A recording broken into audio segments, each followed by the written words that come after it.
Hello, and welcome to the Student Ministry Conversations podcast with your hosts, Brent Aiken, David Pruitt, and Russell Martin. This podcast is all about equipping, encouraging, and inspiring youth pastors weekly with topics that are brought to the table by youth pastors from all over the world. And now, here's your host for this week, David Pruitt. Hello and welcome to the podcast. If this is your first time listening to us, we want to welcome you and invite you over to our website, www.studentministryconversations.org, where you can find all of our previous episodes, show notes, blog articles, and much more. Our goal is that you are inspired, encouraged, and that the things that you hear on this podcast would equip you to be a better student pastor for the church that you are serving in. All right, let's get to it. Today we are sitting down with a friend of mine, Tyler Reed, who is the student pastor at First Baptist in Burnet, Texas. Am I saying the city right? Burnout. Burnet. I was like, make it sound as southern as I'm possible. totally gonna butcher this. Yeah. Burnet, Texas.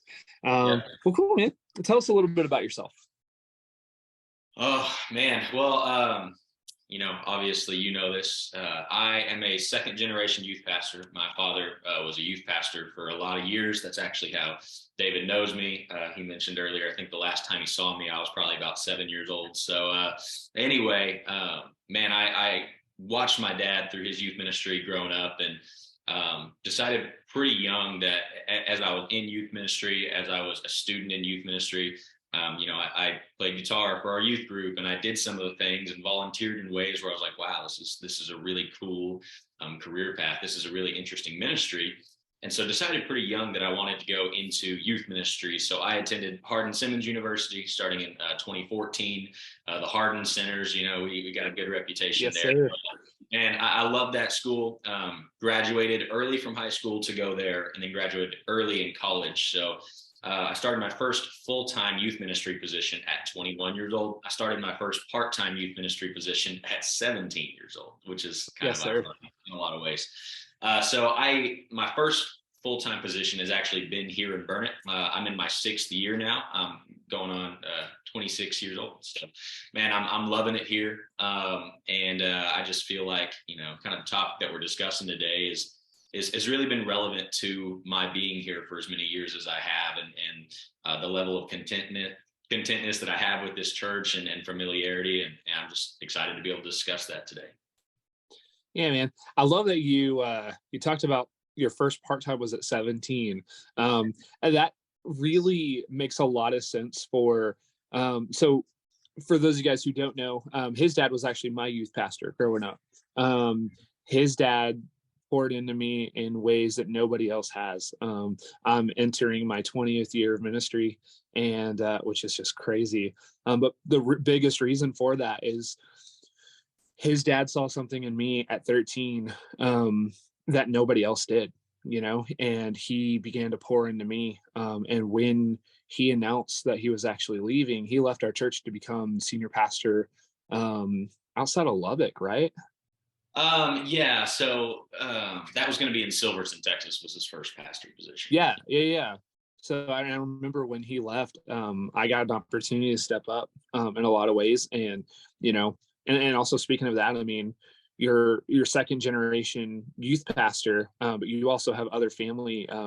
Your brother-in-law is a pastor, and his brother-in-law were just a little bit older than me, and his older sister Cheryl. I mean, they poured into me big time. Cheryl was the first person who gave me an opportunity to sing and play drums and different things like that. So his family means a whole lot to me. I graduated with Lindsay, so yeah. I mean. Yeah.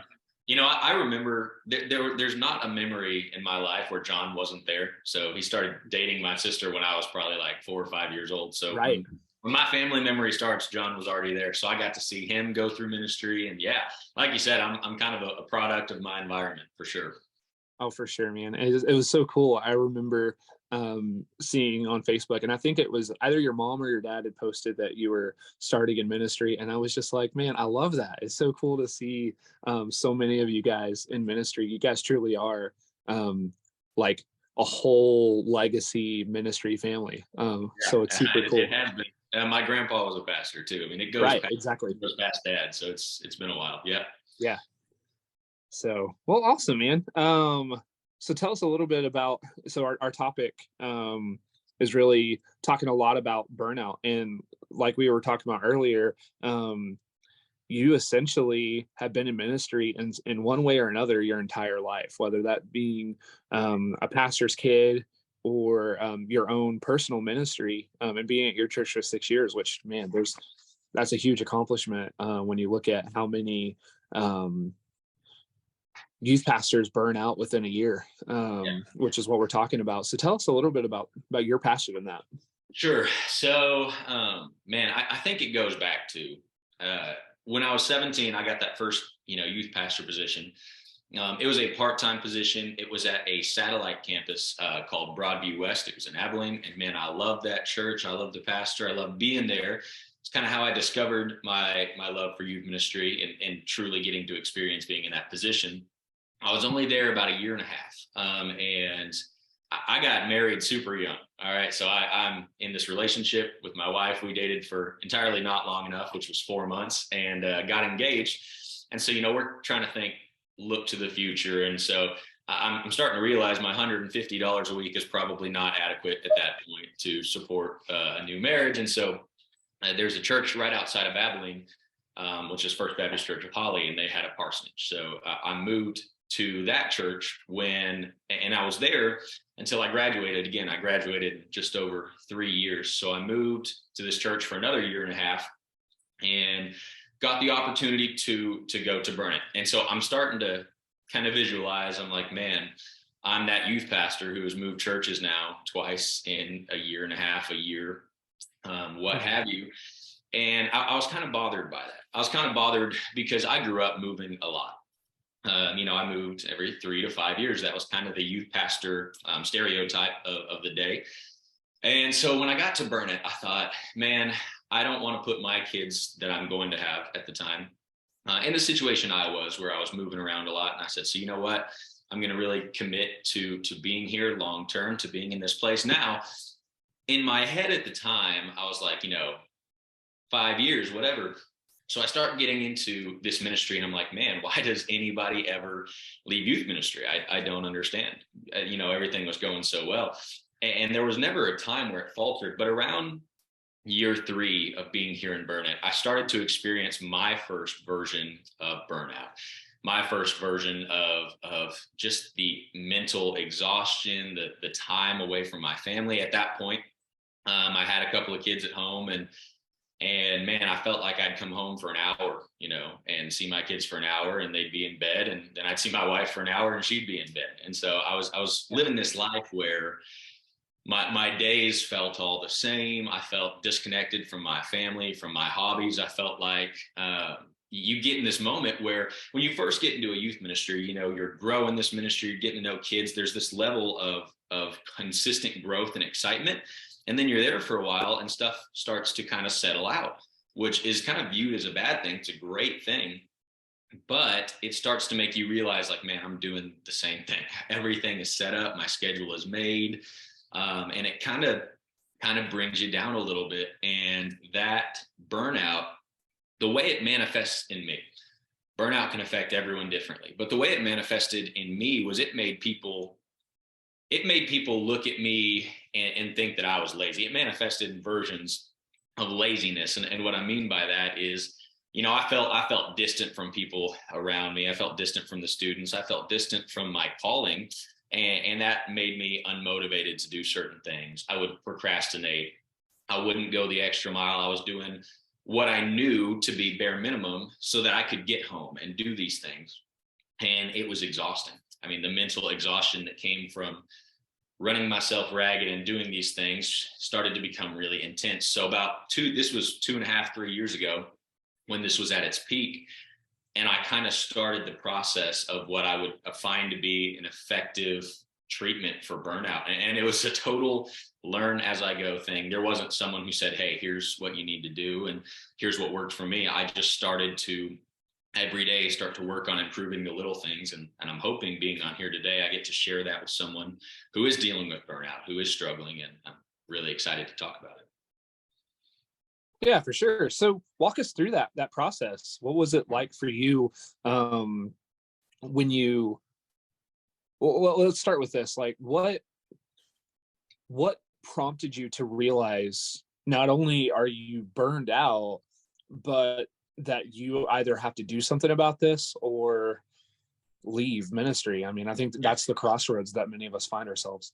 Yeah. So I'm not a person. Okay. I like to use the term that I am allergic to confrontation. All right. So I don't do confrontation. I don't have big disagreements. I kind of stuff down, and I don't mention it, I don't bring it up. And as you go throughout youth ministry, I mean, you're bound to run into someone with different opinions, someone with maybe strong opinion. And I was just stuffing it all down for 3 years as I was at this church. And one day, man, I realized I am frustrated on 10 different levels with 10 different people. And so I go to my head pastor. What prompted it? The straw that broke the camel's back was the dumbest thing ever. But I wanted. We have a great facility here, and we have this gym that I had an event planned on this day, and I needed the gym, and so someone came in and said, "Hey, we need the gym for this thing," and ultimately it was viewed as a more important thing. And in hindsight, it probably was. But I remember breaking down and going to my pastor, like in tears, and being like, "Man, I'm beat up. I'm tired. I'm frustrated." And so we talked for a long time. And I guess that was the first day where I was like, oh, this is serious. Like, this is either going to be fixed, or I'm going to be eventually moving on and trying to find something else. And so I guess that was the first day where I realized it. And I think it was prompted by stuffing down all of those problems, stuffing down, if me and so had a disagreement, I just moved on. I didn't say anything. I let it go, and I would move on. I wouldn't ever address these conflicts. I wouldn't ever address these frustrations. And then one day it just kind of all boiled over. And I was like, oh, wow, this is going to put me out of ministry if I don't fix this. Dude, that's huge. And I think this is going to sound very like, CR, Celebrate Recovery, or AA kind of thing. But like, that first step really is, you've got to acknowledge that, man, I'm burned out. And like, and I definitely understand that feeling. I'm going into my 9th year here in Snyder. And there's been multiple points where I just was like, man, I'm not ready to tap out on youth ministry. It's interesting because like, when I get to that point and I have that conversation with my wife always asks the question, like, are you done with youth ministry, or are you done with this town and this church? And it's always an important question, because there's so many people who, it's like, that's the real question here, is like, am I tapping out in ministry, or am I tapping out at my church? Do I want to do anything else? Do I feel called to do something else? Do I feel like God is trying to move me from ministry? And that's such a tough question for so many people. And I think what ultimately happens so many times, and it's really sad when you go to look around, is, how many people were in ministry when I first started, or even 10 years ago, that don't even go to church anymore. Yeah. And I think part of that is the failure to recognize, this is my breaking point, and I can either do something about it so that I can continue to do the thing that God called me to do, or I can get frustrated and leave and ultimately miss out on the opportunities that God has given me, and the gifts and talents that God has given me to use. And I think burnout extends to various different aspects of your life. There's, like you said, there's church burnout, right? There's ministry burnout, and there's personal burnout. And I think at that point I was dealing with all three. Man, I would get blindsided by everything. And but it was good for me. And it was good that I was put in a position where I had to talk to our head pastor about it. And I'm a private person.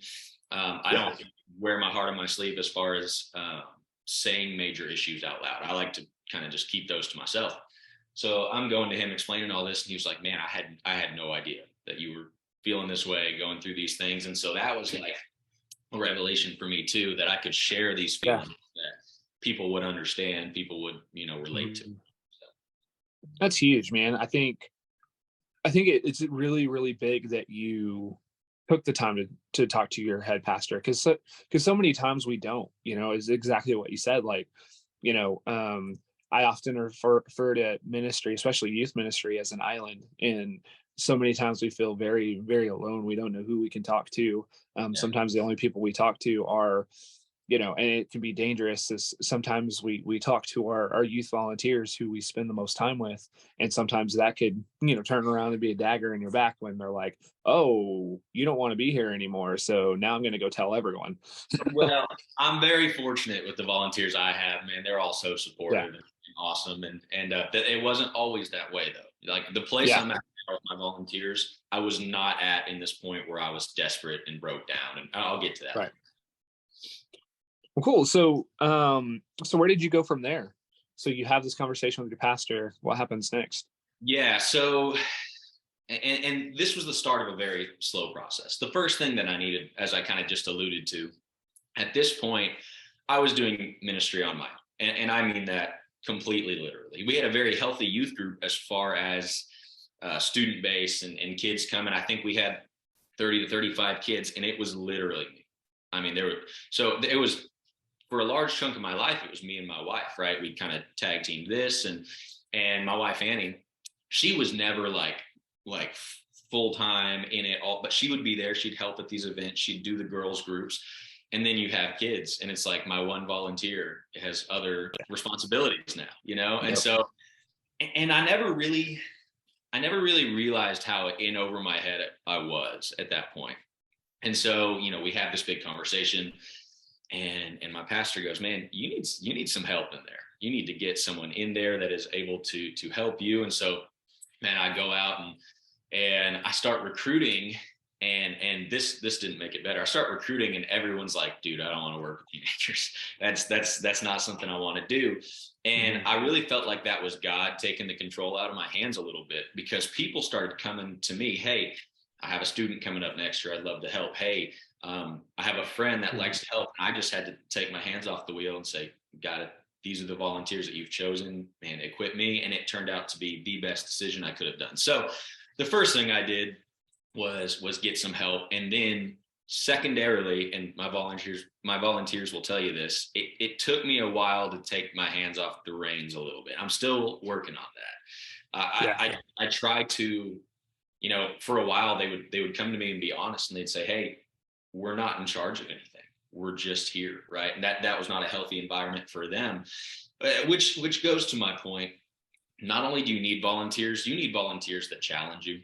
I've had a group before where they were just, they're cool with whatever. And that's good to have. It's good to have that, but you need people who are willing to say, hey, we need something to do. We need you to take a step back to be able to, focus on this. We need this aspect. And at first it was challenging, because I'm not always the best at taking criticism, but as we went on, I was like, whoa, they're right. I need to give them their personal responsibility. So, man, we were starting small groups. We were organizing youth, because when it was just me, the organization could be loose, right? And who cares if there wasn't an outline schedule? I knew what we were doing. So it took this adjustment period, but that went really well. We started to get our youth ministry in order. Me and my volunteers did. And then I guess I started having to kind of address the other two parts, right? Because there's ministry burnout, which having those volunteers and finding that passion again really helped. But then there was the home burnout, and there was still this individual church burnout, because I had kind of burnt some bridges over my time, not in a big flame out disaster argument, but something would happen and I would ignore it. And when you do stuff like that, those relationships start to fester. And so I started looking around like, man, I need to fix some stuff. And, that was hard for me, because again, I hate confrontation. My staff that is here now will tell you that. And the staff that was here at that time would tell you that. And so I started going around and just trying to have conversations. Hey, this thing 4 years ago kind of made me feel a certain way, and I just want to apologize for my part. And I found that when I started doing that, people were so cool with being like, wow, I didn't know you felt that way. I apologize. And man, I'm sorry for my part. And, I forgive you and stuff like that. So I started kind of repairing relationships that had been damaged over those years. And, that was helping a little bit on the church burnout side. And then I guess on the home burnout side, this is the most interesting part. If there was a topic that I feel most personally equipped to talk about, it is going to be kind of the personal side of burnout. Because again, in youth ministry, you're there on Sunday morning, you're there on Sunday night, Monday, Tuesday, you're there late Wednesday, Thursday. I had praise team practice till late in the evenings. Fridays, I do work Fridays a lot. What we did initially when I got here was we'd alternate. Someone worked a half day Friday, and we would just go through the calendar and, hey, it's your Friday.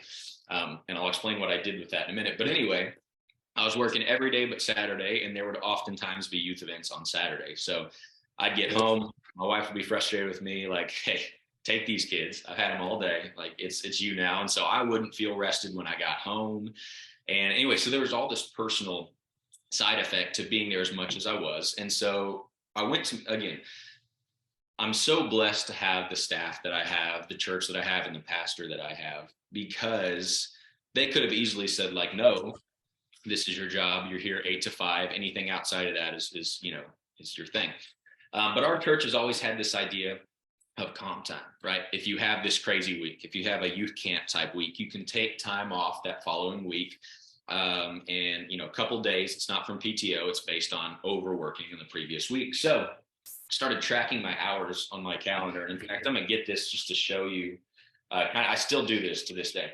I track my hours, right? And figure out, hey, what am I practically doing? How much each week am I working?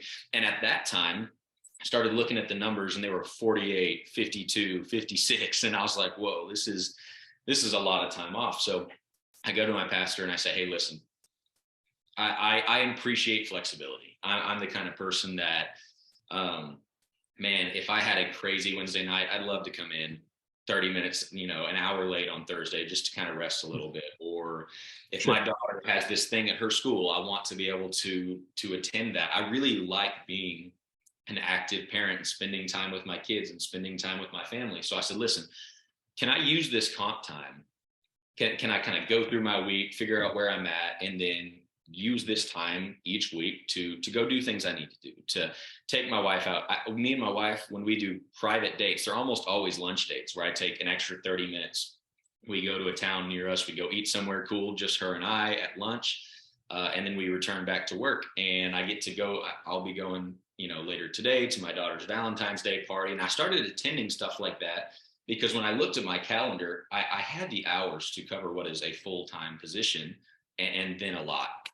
And then beyond that, I started looking at my PTO, and our church has a very good PTO package. When we first got here, it was 120 hours of PTO, and you could roll over 40. And now that at my 5th year, it bumped up to 160 hours where you could roll over 40. So I had plenty of PTO, but I wasn't using it effectively. My wife and I like to do these kind of road trip based vacations, and we'd go Monday through Saturday, and then 40 hours was gone. So I started sitting down on my calendar, and I was like, okay, we technically get Friday off, right? As long as I'm not the one that is tasked with working it, that does not count as PTO.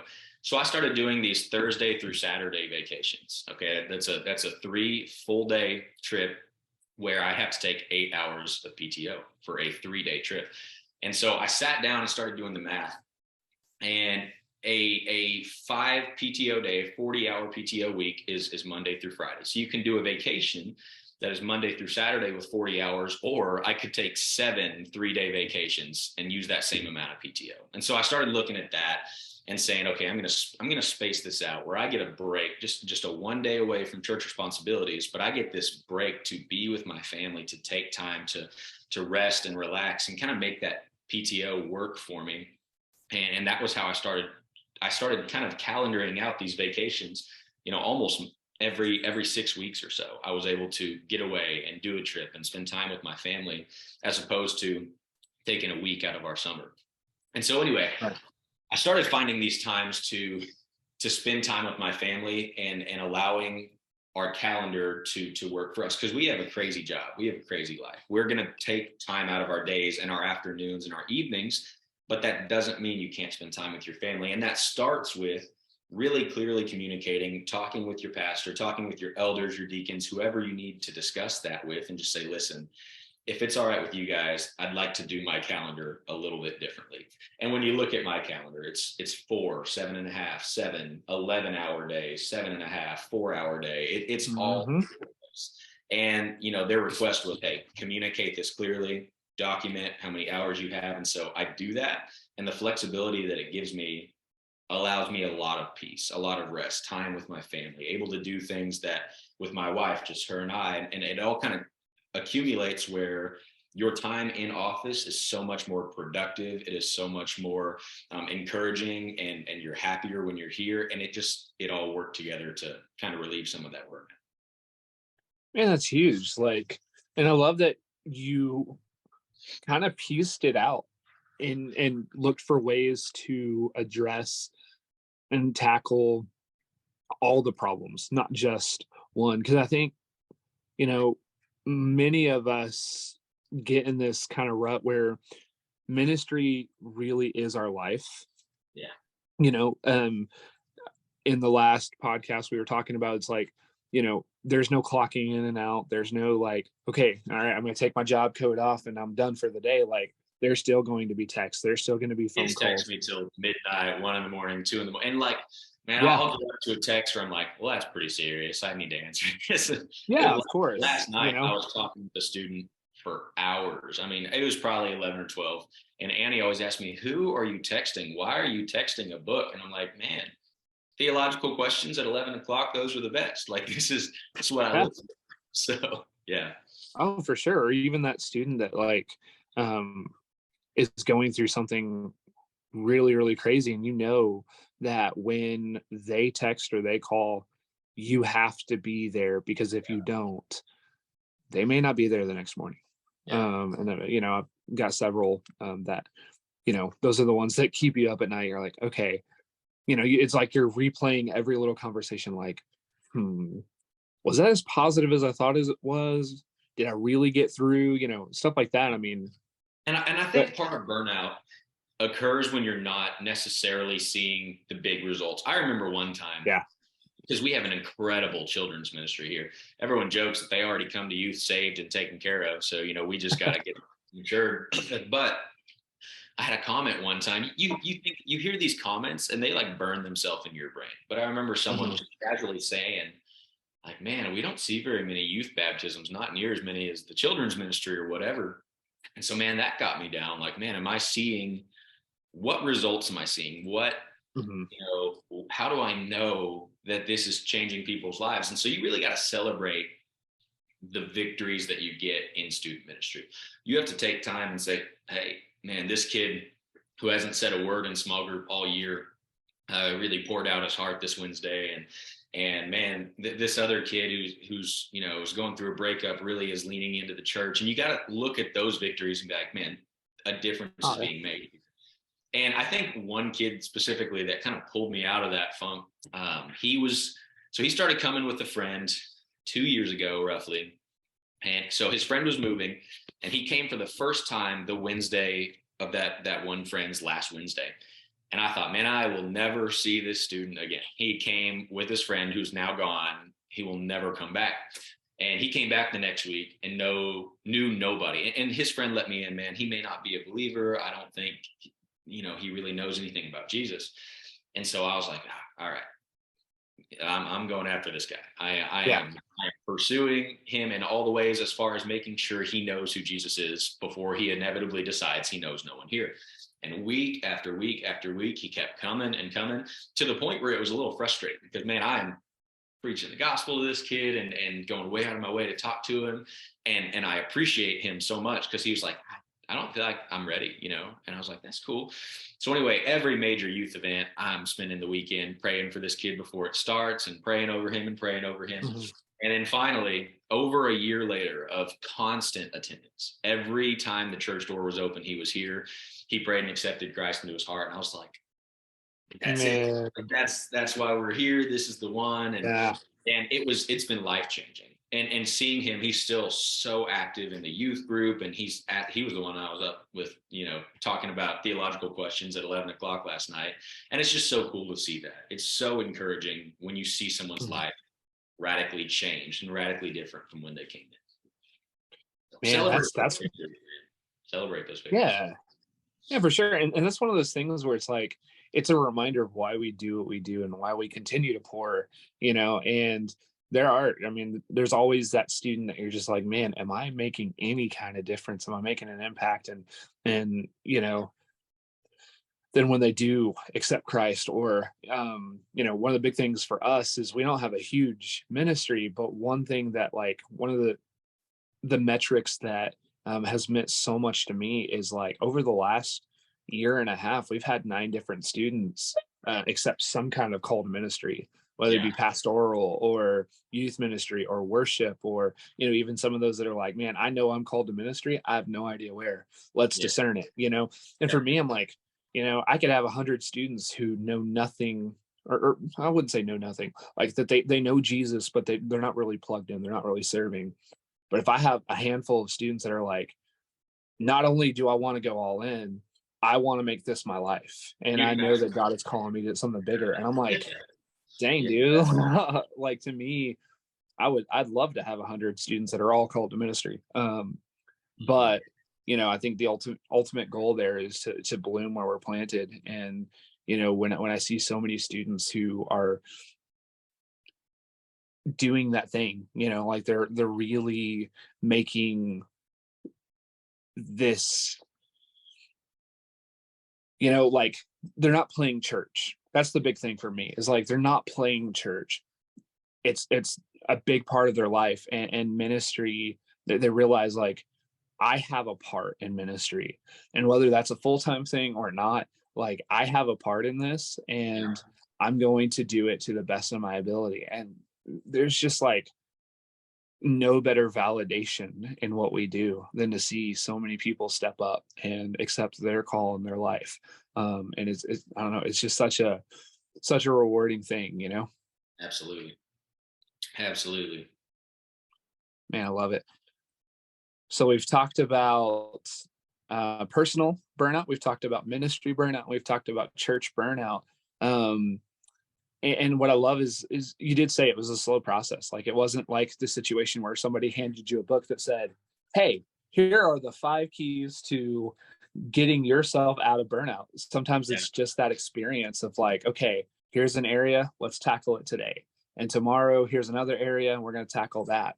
It took me Were there about a any? year or a year and a half to get to where I am now. My hope is that, right, having it a little more in one area, it can be faster for other people. Because when you're in the depths of your burnout, if someone would have told me, yeah, it'll feel better in a year and a half, I would have been like, that ain't it. I don't want to do that. But seeing that, like, daily improvement was so encouraging. And man, hey, this thing has gotten so much better. And man, this aspect of ministry has improved so much. That was what I was like, all right, light at the tunnel. We're getting better. We're moving in a positive direction. And to be clear, you don't just fix burnout and it's gone forever. You don't just like, hey, my steps are applied and we are good, right? It's something that continues to try to come on in certain seasons, continues to try and kind of rear its head a little bit. We just had our son literally 6 weeks ago. And the 6 weeks have caused me to have a little burnout because I'm not sleeping at home. I'm tired, all of these things. And so it's stuff that you have to consistently work on. You have to continue to drive in the direction of that.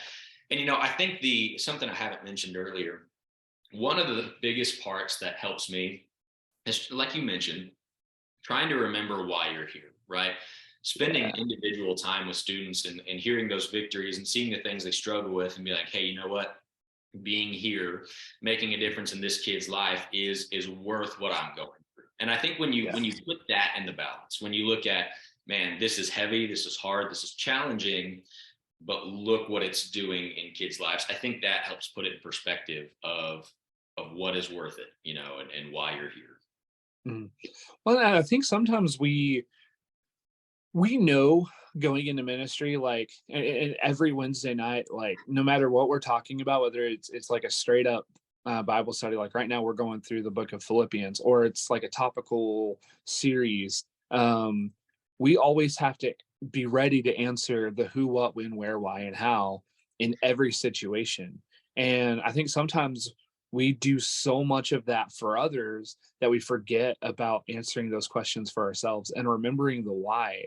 And number one, we know that the why is because God called us to this. We wouldn't be, how many people honestly want to spend countless hours? I mean, you alluded to it, like my Sundays are 13-hour days easily. My Wednesdays are easily 13-hour days. I was about to say, There are every weeks, day is 12 or above. I mean, that's yeah, exactly. There have been some weeks where, I mean, it was 80+ hours, and I wasn't even at camp. You know what I mean? So it's like, when you think about that, like how many of us are spending, 80-hour weeks getting paid like a teacher? We don't do it for the pay, or at least most of us don't. And so I think it's important to go back to, number one, we're called to this, but also, what's your why? For me, and our students know this, I tell them this all the time, and I actually got this from your dad, is that my ultimate goal doesn't stop with these students. My goal is that we have built these students up in ministry so much that when they graduate, they go off to college and they ultimately build a family of their own. And one day when they have a kid who's 13, 14, 15 years old, they're given the same opportunities that they're getting right now. Yeah. That basically the things that we are instilling in these students are so important that it impacts their kids one day. That's the ultimate goal. I try to bug my graduated seniors all the time, man. They are the first people I call for events when I need extra help. I'm like, hey, yeah, here, where are you going to church? What are you doing in school? And I really try to stay on my seniors. I call them my seniors. I probably always will. My graduating kids, right? Yeah.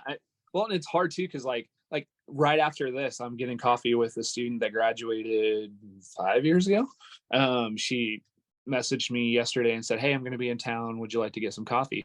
And it's like, That's still look at her like she's one of my students, and she's not. I mean, she's like a full blown adult. She's living her life. She's doing her thing. But, and I have other students that way. Like, one of my main guys who actually preached Wednesday night, he was a junior when I got here, and now he's 25 years old, and he got to preach Wednesday night, and he brought down the house, and he's actually preaching on Sunday morning too, which, I mean, gosh, talk about how amazing, and when I think about how far he's come, and so it's just, those are reminders of why we do what we do. Like, even in, like, say you're in a situation now where, like, maybe your numbers are down, or you feel like, man, am I really getting through to these students? And then all of a sudden it's like text here, phone call here, and these, all these former students. I've had 5 former students reach out this week. Yeah. For different reasons. Like 3 of them were job applications, like, hey, would you be a reference? And I'm like, heck yeah, man. Like, how are you doing?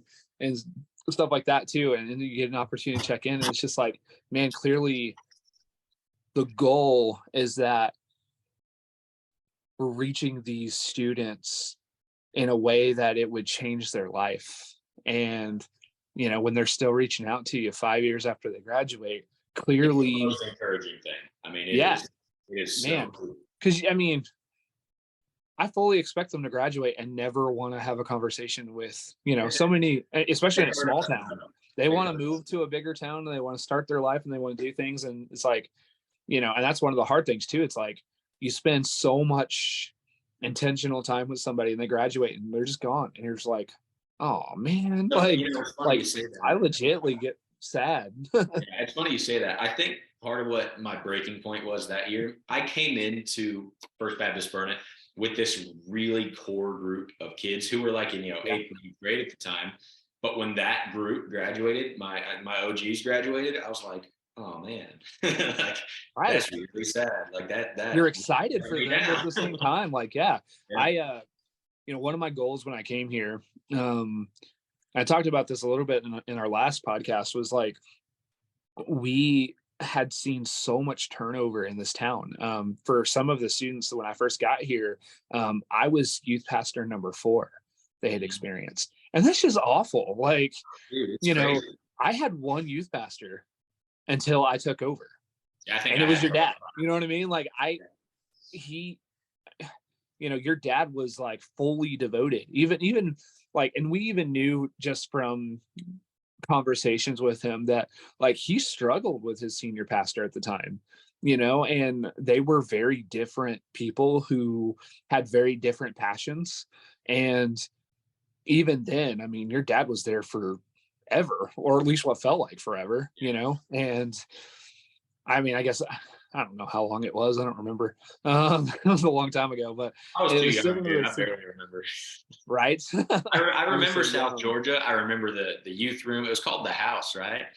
Yeah, Yeah, yeah, I man. remember a lot of details, but all that's like where my memory started, so I couldn't tell you how long it was. Right. I mean, yeah, you were definitely quite young, but man, I remember so much about that, and man, he really did. He poured into me in ways like I can still tell you the name of the book that he first gave me when I kind of started interning and stuff like that. Like he did some incredible things and instilled some stuff in me that I still use today. The fact that one of the things that he taught me was that there are always God calls every single human being to something, whether it's full-time ministry or ministry within their job. Yeah, Everyone has an opportunity to serve, both in the church and in their home. And so like, and in their job. So like, make sure to be intentional to look for those things. And when somebody says something, encourage. I remember when I first sat down in his office and said, "Hey, I really feel like," and it was so funny too, because like and I tell our students this all the time, like I was so sure that God was wrong about me. I was the kid in the corner who didn't talk to anybody, and it wasn't because I didn't want to. It's because I had experienced such brokenness in my own home, that I believed that I was like toxic as a human being. I was so sure that like I could never make a difference in somebody's life. Like God can't use me because I'm not usable. I thought I was garbage. And I literally went into his office, and I remember it was a Monday after school. And my plan, I even told God this. I was like, all right, God, you think that I can do this thing, and I know that I can't.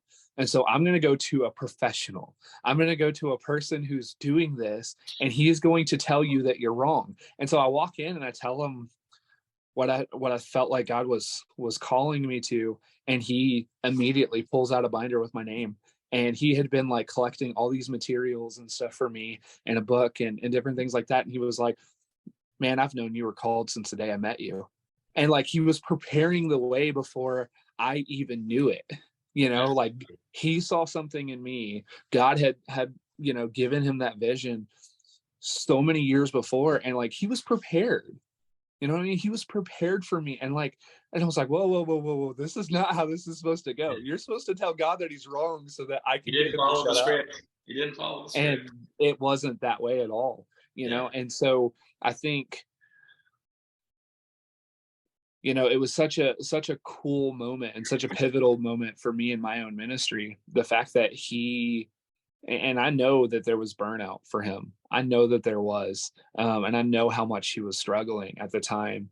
And yet he was so in tune with what God was calling him to do that he was just willing to say yes. And that's the worst part for me, is knowing that youth pastors burn out, but God still has this plan and purpose for them in this church, in this ministry, and just knowing that people are missing out because they can't see past this season that I'm in right now. Yeah. And that hurts me to think about.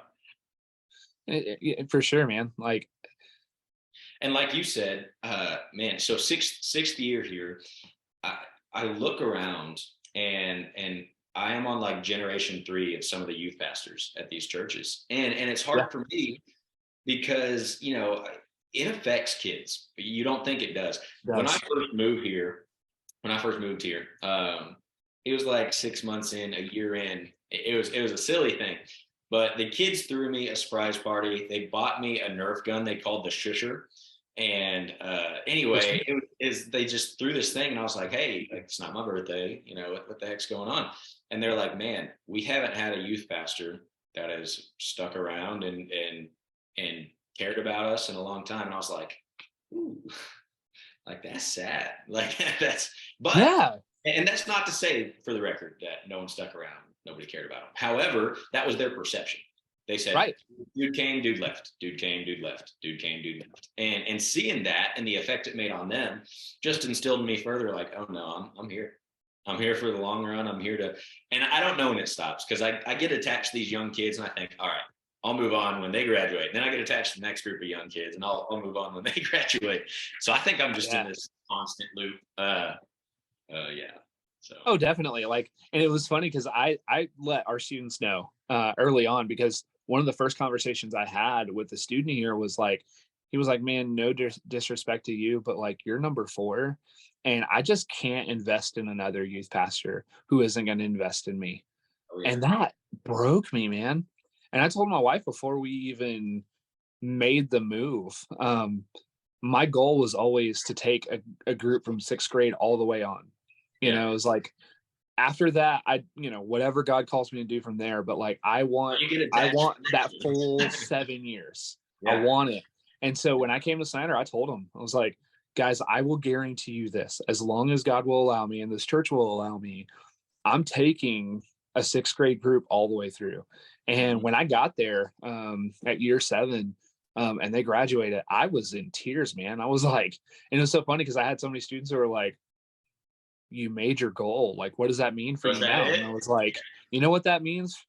It means I'm going to do it again and again and again and again, as long as God will allow me to. And it's been super cool, like full generations of students getting to see that. It was such a special moment. I'm easily the longest tenured youth pastor in this church's history. And what I remember is a very similar situation. We didn't have like a full-on party, but I had several students that were like, man, congratulations, you did it. Like, you're not only the longest tenured youth pastor in our church's history, you're the longest tenured youth pastor in town.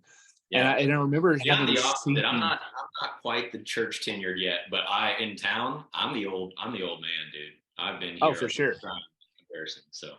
Well, it's so funny because like, they're like, man, congratulations, you did it. And I was like, I always have had this like sinking feeling. Like, that's not something to celebrate. Yeah. In my opinion. Like, to me, I'm like, great, I outlasted a bunch of others. Now it's my job to talk to, again, some of these 3rd generations that I've seen. I mean, I've seen 3 youth pastors in every church in town. And it's like, I almost feel this, like, when I say burden, I don't mean burden as in like, it's just like, to me, burden just means it's something that God is calling me to do. It's something I'm passionate about. Is I feel this burden of like, I have to now go to other youth pastors and help them see that these churches aren't just stepping stones to get where you really want to be.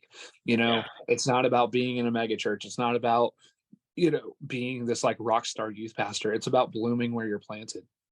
And so having this opportunity, having a conversation like this and hearing your heart on finding ways to not burn out, that's huge.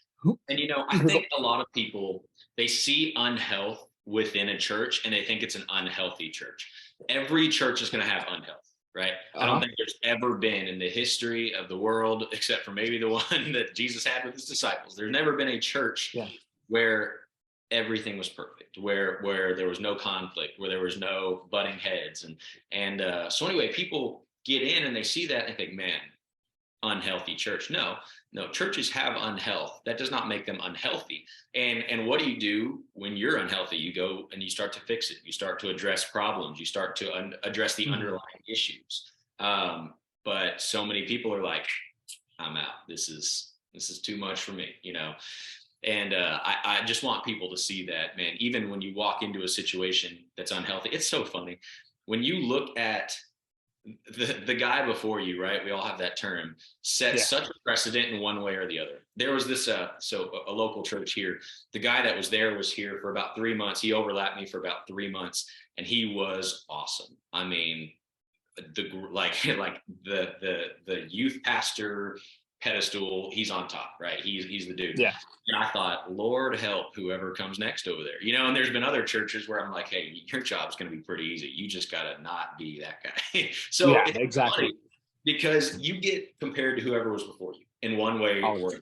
I mean, you are going to, and for years I heard, well, we used to do it this way and we used to do this thing. And this was always and it's interesting to navigate that. Right. And it's different for everybody because some people are like, hey, you're not doing as well. And other people get complacent because they're like, oh man, the bar was low, so you're good.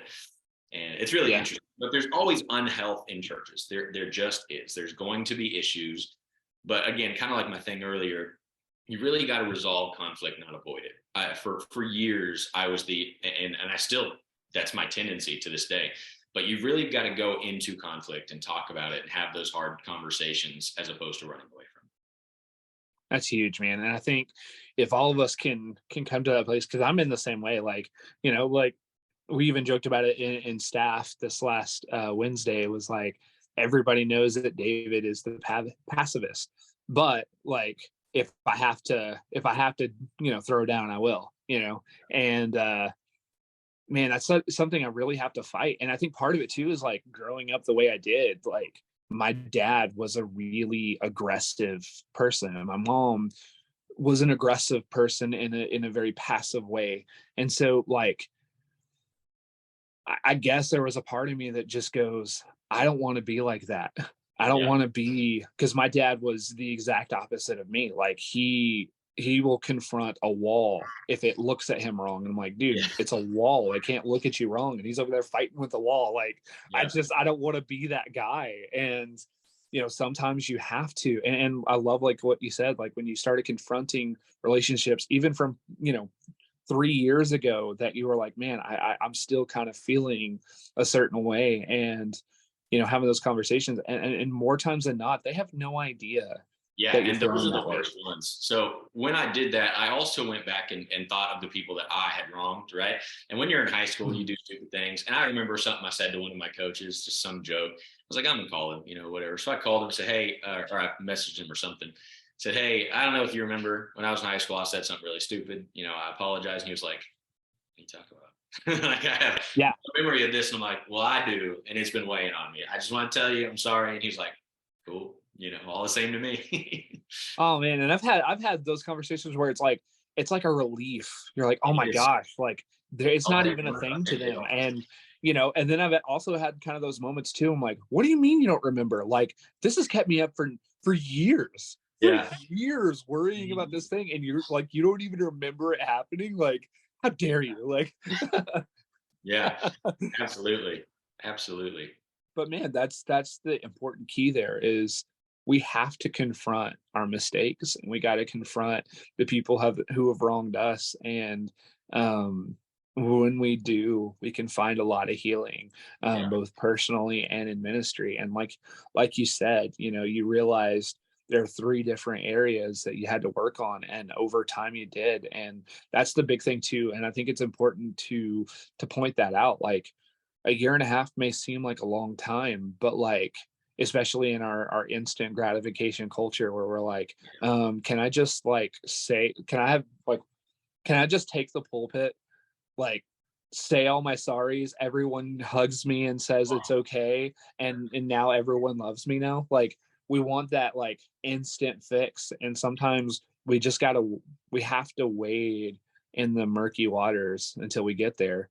I'm reminded, I call us the microwave generation. Like, everything just happens like that, right? Yeah, exactly. I'm reminded of Peter, when he goes to walk out on the water, and it was like super tumultuous, right? It starts off with, number one, they see Jesus walking on the water and they think it's a ghost. They're freaking out. They're already terrified because there's this crazy storm. I mean, like, how many of us have been on a boat in the midst of a storm? Like, that's got to be terrifying. Then they see this guy walking on the water, which is completely impossible. So it must be a ghost. Oh no, it's not a ghost. It's Jesus. Okay, great. And like, and I love just the amount of faith that it took for Peter to say, if you're over there, I want to be with you because I know I will be safe in your presence. And so like he does the same miracle that Jesus does, and he walks out on the water, and when he gets scared, and he starts to drown, what I love is that he calls out and Jesus immediately grabs his hand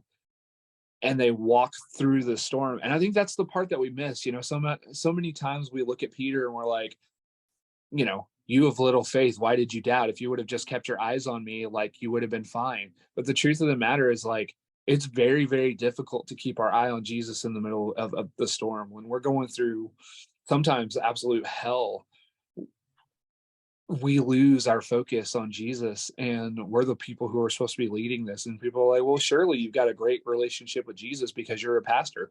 No, sometimes like my Bible time is study time, And that's so hard for I'm me. just as jacked up, right? Yeah. And so what I love is that Jesus didn't immediately calm the storm. What he did was he grabbed his hand and they walked together through the storm. And when they got to the boat, the storm ceased. And it was in that moment, like Peter had to walk through his fear. He had to walk through the storm, and he had to do that. And it wasn't an instantaneous thing, even though Jesus is the only being that could have like literally made it all go away right away. Instead, he just said, hey, let's bear it together. Yeah. Jesus likes to make you kind of, what marinate the purpose is to make everything better. But Jesus likes to sometimes let us marinate a little bit. And, in this season where I was struggling, I was praying all the time, like, dude, just give me the green light. Am I staying? Am I leaving? What is the answer? Yeah. And I felt like he drew that out for a long time. I identify as the woman who goes before the judge over and over, like, please, I need you to do this. And the judge finally says, you know what? All right, because you won't stop bothering me, I will give you this answer. And I pray like that, man. If I pray and feel like, I didn't receive a yes or no, I'm right back to it over and over and over. Mm-hmm. And, in that season, I prayed constantly. I was like, every time something bad or good would happen, all right, God, is this the sign? Is this where I'm going? And, I'd keep waiting and keep praying and keep praying. I'm trying to think. I don't really remember the point where I was like, no, this is it. I am staying here. I remember like the general season, but I don't know if there was a one instance in which I just felt like this is God's will. I think more than anything, it was seeing that, we're in a positive direction. We are moving and making progress, and I am feeling better, and the youth ministry is doing better. And so I think it was just that sensing that, okay, God does want me here. This is still being blessed. This ministry is still being poured into. But man, I prayed daily is not enough. That is not an accurate description of how much I ask God, is this when, how, and where I'm supposed to be? So. Yeah. And it's funny how God will do that. Like for my experience, I remember being at my lowest points, even here in Snyder, my 9 years. And like, there were definitely times where I was like, God, what do I do? Like, and what's funny is like, every time I hit one of those lowest spots, my phone starts blowing up with job offers. And what's funny is like, I'm like, okay, God, so I can stay here. I could take this job. I could take that job, or I could take that job. And I'm like, so God, what do you want me to do? And every single time God said, you know what? I'm going to bless whatever door you decide to go with. If you want to stay here, I'll bless it. If you want to go to that place, I'll bless it. And I'm like, God, that's not what I'm asking. I'm just asking you, door A, B, or C, which door do I go through? And God's like, I trust you. I'm going to bless you no matter what you do. And I'm like, but God, give me an answer. Give me a real answer. And God's like, no, I won't. I'm going to bless you no matter what. And that's been my experience. And so like, okay, God, if you're going to bless me where I'm at, which I think there's a lot of validation in that. And, there are times where I'm like, God, just give me an answer. And I'm realizing God did give me an answer. God said, you know what? If you want to wade through the storm, I'm here with you and I'm going to bless you. If you want to go somewhere else, I'll bless you there too. And it's like the thing that I finally came to a place of realizing is like, God trusts me. Yeah. Like, that's not small. Yeah. That's not a small thing. Like, God actually trusts my passions. He trusts my desires. He trusts my discernment. And if that ever changes, then God help me, but like, the fact that God said, hey, I've always had this sense like, well done, good and faithful servant, keep doing what you're doing, and I'm going to bless you. And there's something huge about that. If there And so was for me, that's how I've yeah sorry. yeah. So if there was one kind of final uh, piece of advice or encouragement I could give people, it would be when you look at what you're able to do year one versus we'll call it year 6. Oh my goodness, when you are in a church and you are established and you've developed these deep rooted relationships, the ease in which things are done and the efficiency in which things are done is so different. When you're in that first year and you are in the middle of struggle and you're trying to look for host homes and you don't know anybody and stuff is hard, or man, you really need somebody to fill in for this day and you're looking for who. The difference in year 1 and year 6 is indescribable. I mean, I'm sitting here looking at my big whiteboard for our citywide that's coming up and our host home situation. I have too many host homes to use. I remember making these calls and they're like, yes, I did it in this year. Absolutely. Yes, I did it in this year. Absolutely. And so, man, I am blessed with an overabundance of people that are willing to help because of not anything I've done, but simply that I have been here. This is established. This is something that people have seen, people have experienced. And it's so encouraging to me because year 1 me would have not believed this board. Man, I struggled to find people that were willing to be there every Wednesday. Man, I struggled to find host homes. I struggled to find people that, like, for example, if someone comes into the office with a need, I know who to talk to about it. 100% of the time. I've been here a long time. I know all of these people and things they do well. And so it's hard. It's easy to get caught up in this is really difficult. This is really challenging. I don't know enough. But when you get to a point, the longer you're here, the longer you've established these relationships, the more effectively you can do God's work. The more effectively you are capable of translating that to the students and to the body of believers as well. Yeah, man, for sure. Like, I would definitely echo that sentiment. Like, the longer you're faithful, the more trust that you build. And that goes both ways. You're not just building trust for your church, but they're also building trust in you, and who you can call on and who you can trust, and that's huge. And if you don't feel like you have that, reach out. That was a big thing that Tyler had mentioned earlier, is like, ask for help. Step 1 for him was talking to his pastor. If you don't feel like you have a good pastor you can talk to, because I've definitely been in that position several times in this church, actually, reach out to someone. There was a time where we were going through pastor after pastor, and most of our, like, being in the Methodist church, you are often given pastors who are really, really close to retirement, and they're checked out, they're burned out. And I got to a point where I was like, I can either continue to struggle alone or I can reach out to someone, and if I don't have that here at this church, then I need to look around and ask myself who I can talk to. And I felt like I had almost exhausted my friends that I could talk to, and I just wanted someone that was almost like a therapist. And so, no lie, I went next door to First Baptist. I had a really good relationship with the senior pastor there, who's still there. Incredible human being and an amazing pastor. And I just began to pour my heart out. I was like, man, this is what I'm struggling with. This is where I'm at. And it was like, I had a pastor I could talk to that didn't necessarily have any skin in the game in our church. And I felt like this is someone I could talk to that isn't gonna judge anything. There's not going to be any, like, blowback on, and it wasn't like I was doing anything wrong, but it was just one of those, like, I'm frustrated. And sometimes you have those conversations about being frustrated about X, Y, and Z, and people look at you like, well, that's your fault. And I'm like, but it's not, anyway. And so just having that person I could talk to until we legit got a pastor that I could begin to talk to, and so I probably spent 5 years talking to the next door pastor because that's who I had, and so it's recognizing that you need to reach out to someone someone you can vent to, someone who will challenge you, someone who will ask you the hard questions, and then begin to do the intentional work of correcting those different areas in your life until, you may not have, like you said, you may not have that defining moment where you're like, oh my gosh, I've arrived and I'm no longer burned out.